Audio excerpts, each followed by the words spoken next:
Welcome back to the Peach Boys frequency. Today we are here with Chris Popp. He's my longtime best friend, and he's a professional golfer and a professional golf instructor here in the Philippines. Yep. How you doing today, man? Doing very good, man. One day at a time, right? One day at a time. Always staying disciplined, making sure just not wasting time, man. Time is of the essence, right? We just finished a good workout, a back workout. We don't miss. Yeah. We don't I miss. think we stopped counting sets, right? We don't count sets. We don't count sets anymore. As much as possible. Exactly. Yeah. So we're halfway through the year now. How are you feeling, bro? Like it's June. It's wild. It's insane to think about. We were just speaking about this, man. Time flies by so quickly, but it goes so slowly at the same time too when you're pushing yourself. Everything slows down. Yeah. How has it been, bro? Like, what you been up to? I think everyone needs to know what you've been up to this past 6 months, this 2024. Just a lot of training. Well, as you know, like the beginning of the year, Yeah. I was trying to get my card again for the pro tour here in the Philippines. Then made the cut, but then just some unfortunate things and ended up missing it. So my plan for the whole year pretty much had to restructure, had to change everything. I wasn't thinking about having set dates of tournaments. Now it was gonna be finding alternate ways to apply that pressure to myself, even though I don't get to play professional events here. Because I mean, just because I didn't make it this year doesn't mean I have to stop. Because I still need to figure out my plan for next year. Right. So right now, I'm just working on the weaknesses in my game, teaching a lot, as well as just working out a lot. Since I have that privilege of not playing tournaments at the moment, so I can really stack on, just gain muscle and focus on other qualities and aspects that I think could help me out when I do start my season again. Right? Yeah. So speaking of those, like what you said, you were trying to qualify for this pro golfing this year, but it didn't go the way you wanted it to be. Pero, how do you feel it? How do you feel mentally and physically? If that's the physically, I feel the best I've ever been. Yeah. Mentally, definitely not where you'd want it to be, but I feel like that's where it should be at the moment. Because I mean, always striving for more, always pushing yourself. So if you have the fear of failure and what you want right in front of you, it's hard to stop. So just keep going. Just one step in front of the other. Yeah. So I asked the same question to myself also, like this motivation thing. It's really difficult to do it every single day. Like it's day in, day out, like what we were talking about earlier.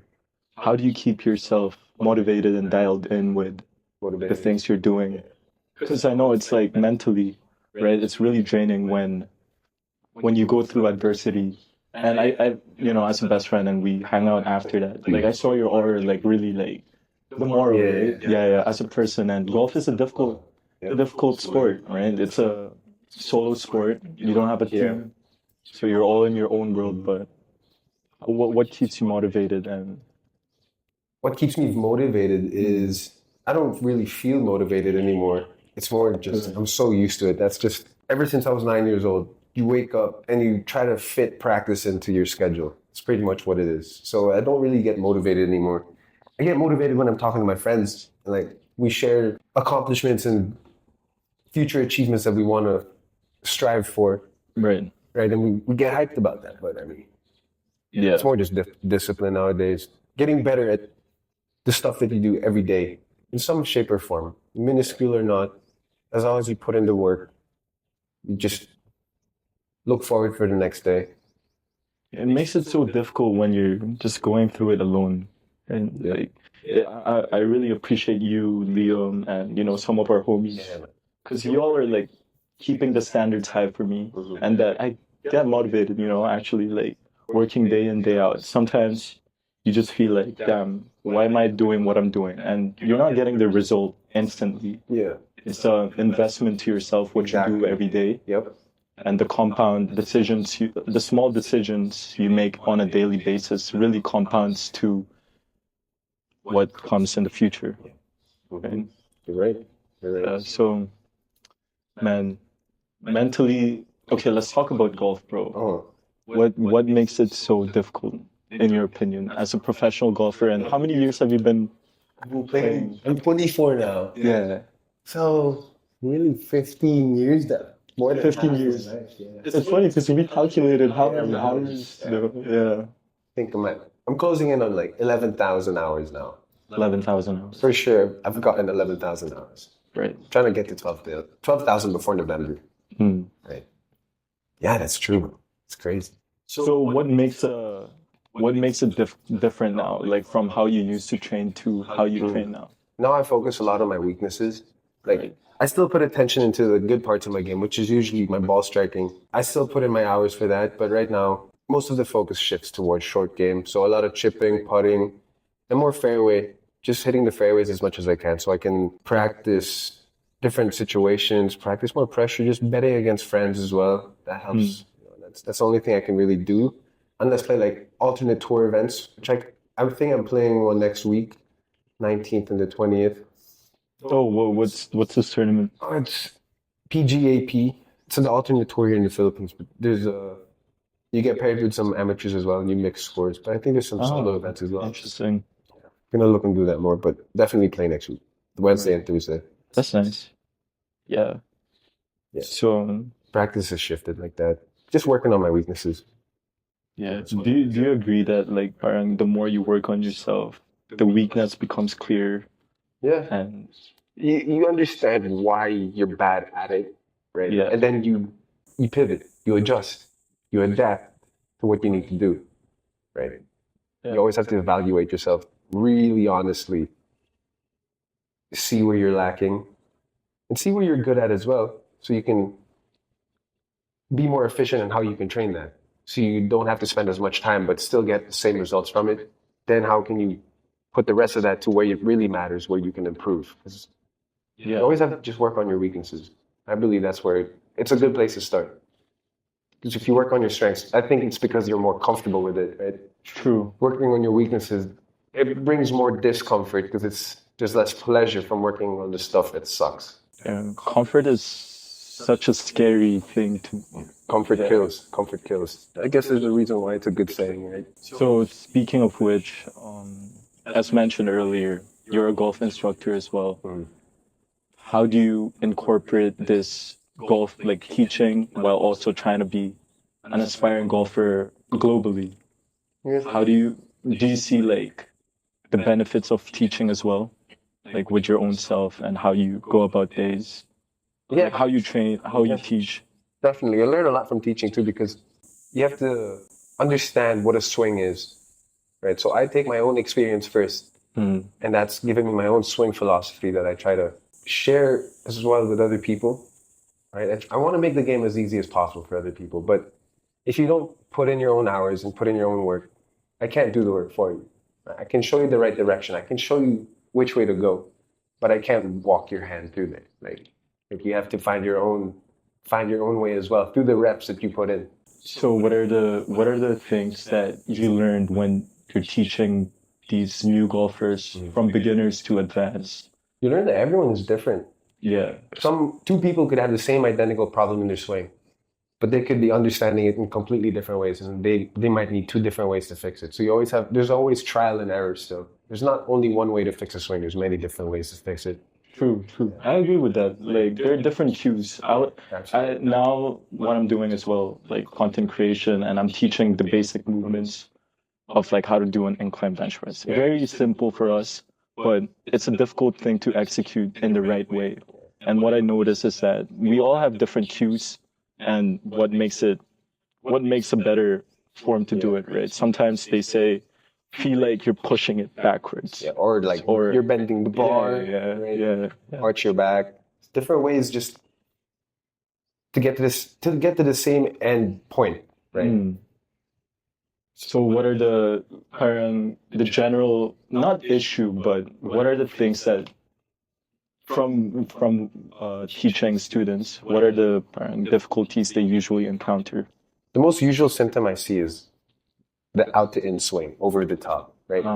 I think that's more common because, well, Did you ever have that like issue? I had that issue as well. Yeah, I definitely did. A lot of the stuff that I work in my swing also helps other people because if they get under the top, I mean over the top, I try to teach them to go under, to make them feel like you're swinging under a club. So there's a stick behind the ball, and it feels like you're trying to scoop or like not scoop, but swing under that club so you don't go over the top. I feel like that comes because people try to hit down on the ball so that they can really ensure that it's going to go up. Right. But you don't need to force it. You can just trust the club and the degree that's on it. That's going to bring the ball up. Just have to hit the ball properly. Let the ball get in the way of your swing, right? So speaking of which, that like what you said, you have to trust the club. Yeah. But do you ever feel like, some sort of self-doubt sometimes? Definitely. 'Cause that's a difficult Definitely. mentally. Doubt's a fuel. Doubt's fuel to the fire. I think doubt's a good thing to feel. Doubt's a good thing to feel. Means you're going in the right direction, I think. Keeps you honest too. You have to be honest to yourself. What are the parang, if you don't mind me asking, what are the parang self-doubt that you go through on a not daily basis naman, pero you know, Let's say like I have a tournament coming up, and all the practice I've put in, I'm not sure if it's going to show up during the tournament or not. There's no way to guarantee that, but you just have to trust it somehow. yeah. Just trust that the hours you put in have marinated in your body and mind some way or another, that you can pull that whenever you need to, especially in tournament situations. Just always have to just trust yourself, because it's not like you can make last minute changes during a tournament that's going to somehow magically make things better. You just have to trust that the practice you put in is already there. Yeah, I think a lot of people have this parang they when we watch on YouTube or on TV, right? We always say, "Damn, it looks so simple. Well, how does he make it so simple?" And a lot of people, a lot of times, they don't see what's happening behind the scene. Like what you said earlier too. Your homie was like, "Damn, you're getting bigger, bro." But we were just talking about because you work extra behind the scene. So how do you balance this behind the scene work to teaching to preparing for golf tournaments?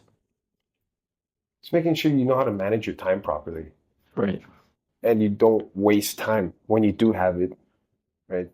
It's easy to get caught up in social media nowadays, especially because your phone is so accessible all the time. That you can catch yourself scrolling and just realize you wasted 15 minutes that you could have spent elsewhere, That's true. invested it properly. Yeah. Right? Just because, I mean, like, this thing is always around you now. So it's always knowing how to distance yourself from it, and also knowing how to focus in on the work when you already do have the time. Because you could be doing work, but also not being mentally there, and you're just putting in useless reps. So, like in the gym, it's called junk volume, right? So there's also ways to do that outside, like in golf. Let's say you're just practicing, but you're not actually invested, present with the full intention. Junk, what is it called again? Junk volume, What right? is So this? in the gym, it's like putting in reps where you're not actually going to absolute failure, and the form is not even there, right? So you're just adding a higher risk of injury, and you're taxing yourself more than you should be, but it's not actually bringing you any decent output. So it could also happen in golf where you go practice and you could be practicing the wrong thing, True. right? Yeah. Yeah. I've been watching a lot of Nick Bayer also, and he said that volume is important, but if you're not training in the right place, Yeah. it's the same thing as like this analogy where if you want to do a grass cutting, if your yard is full of grass now and you want to cut it, it's hard work to pick it up yourself, Yeah. but it's also better to be more efficient and use a grass cutter Yeah. to like Yeah. actually True. do it. And Not- so, It's not like you're trying to find a shortcut. yeah, It's more just how do I be make things efficient. more efficient? Exactly, right? Because there's that part of the grind, but there's also the recovery aspect of it that a lot of people take for granted. I've been putting in a lot of the grind stuff to work, but now I'm trying to hone in on my recovery too, so that when it is time to grind, I'm in better condition for it. I can keep my focus longer and I can last longer, and I'm not as tired. And that same thing applies to the teaching, because I mean, you mix it throughout the day. My schedule's always different day in, day out, because I might be teaching at a different time from on a Monday, on a Tuesday. It all changes. The hierarchy of priorities is there. For me, it's hitting the fairway, practicing my short game and putting, the range, and then the gym. Sometimes the gym kind of goes on top, but that's just because it's the off season, so I have that luxury of putting it at the top. Yeah. Right. But that's it for now. Yeah, you said you don't have a firing like what you said on a daily basis. It's a different routine, but how's your week looking like from Monday to Sunday? Monday to Sundays, I only really have 2 days off, and it's not even a day off. I have Tuesdays and Thursdays free where I don't teach, so I end up playing and practicing as much as I can on those days, or running errands that I need to take care of throughout the week. Right. Monday, Wednesday, Fridays, for sure, I'm probably going to be teaching somewhat morning or afternoon, so I try to schedule things more in the morning so that in the afternoon I can guarantee myself the chance to play. Right, so I can still play 18 holes. Because I mean, the sun goes down around 6, 7, so that's when I'll stop playing. Then I can go to ACC and practice from 7 to 9 or 10 because the lights are still on there till late, right? Then after that, go home, eat, start the day again, go early, just keep going. Just keep Just keep going. just keep going. Just keep It's a going. difficult thing, man. Sometimes I wake up and I have this huge goal, but when I feel like sometimes when your goals are too ambitious and you don't have those small little goals to go about it, Yeah, you get overwhelmed. yeah. You get lost in the You sauce. get lost in the Yeah. sauce. That's true. So how do you, Parang, for example, you have this bigger goal, Mhm. you want to play PGA Yeah, or yeah, whatever yeah. it is. Mhm. Pero what are the smaller goals that you go through in your mind on a daily basis? I don't think, well, it's a good way to think about it in that way where it's hitting small goals, but it's also like failing less Mm. and making sure that your mistakes are not as bad as they used to be. Because I mean, for golf, it's more of a game of how well you miss. Because everyone's gonna hit good shots, but it's how bad are your bad shots, right? So for me, it's like I measure my progress by my worst rounds and seeing how bad they were and seeing where I could have improved. If it was just a simple fix, then like I know that's what I need to work on. Right? But if it's something even worse, then you take a step back, reevaluate, then you go about executing your plan and how to improve. But I look at myself through how bad I play now. I think that's the way, because I'll get my good rounds in, but in a few days you'll probably get a bad round in as well. It's never really that consistent. And you go on from there. It's the same like as when we like to be productive, we like to Yeah. be efficient with what we're doing, and of course, growth is not linear line Oh going yeah. up. Yep. And when you go through those frustration, for example, like you know you're putting the work, but Mhm. sometimes it doesn't go the way we want it to be. Yeah. How do you go through that mental frustration or yeah, the mental frustration? How do you go about it when things, oh, you find that okay, When you're the swing, practicing a lot. yeah, you're practicing a Mhm. lot, but the swing is not going the way you want Yeah. it to be.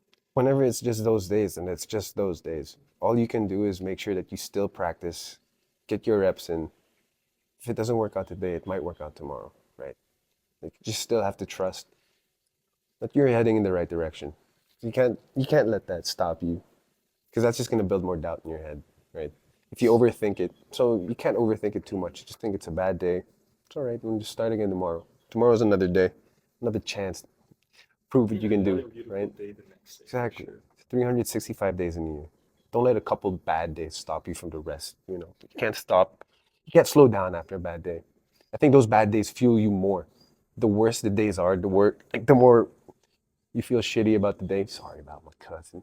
The worse the day feels, I think the better it is. I think it's more positive now. Pain is positive now. Pain is positive. 'Cause pleasure is like pleasure more just like slowing down, I think.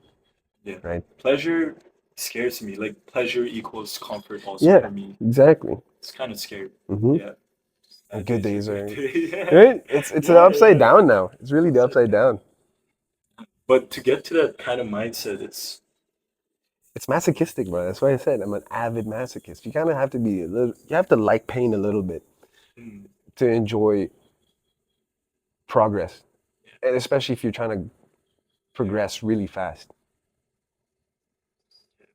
Pain's inevitable. do you believe in parang jack of all trades? Or I mean, Oh, I you're a see. professional Yeah. golfer. You're a professional golf instructor and a Spartan racer. Yeah. And you you incorporated running. Yeah. And a movement guy. And the movement guy. Yeah. So, what do you think about the thought or idea of jack of all trades? I think that's a good idea too. I mean, it depends where your priorities are and what your goals are, right? If the other things you want to work on help what you're trying to do as well, then I think it's still a good thing, right? If you get sick of one thing, you focus and do the next, right? Then you just cycle it. For me, if my body feels horrible and I can't work out, then I'll just do my movement session and get a little more mobile. Then I'll go practice. And so if I feel good, I'll hit a good workout, then I'll go practice. Right? I think changing environment is good too. Like, parang if you're frustrated or one thing's not working out, maybe shift your mind a little bit. Yeah. Pivot to try Exactly. different things. Yeah, when you showed me Spartan, that was great because I already got so used to what I was doing. I was just working out, practicing. So when we did some new activities, it was really fun because then you can test yourself against other people and yourself, right? Like you told me, you were teaching me how you chase someone and then you go past them. And you just find another person to chase and go past them to the point where there's no one in front of you, and then you realize, oh, okay, now I'm in the lead, and you just keep pushing it. It's funny because like after our Spartan race, I think we became a little bit more open-minded. Yeah. We're like, okay, what if we try baking now? What if we go cooking classes? Yeah, exactly. It's funny. Right. I think it's good to try different things, but something that's gonna benefit you in a way that you become a little bit more open-minded in a way that you're trying new things. Mm-hmm.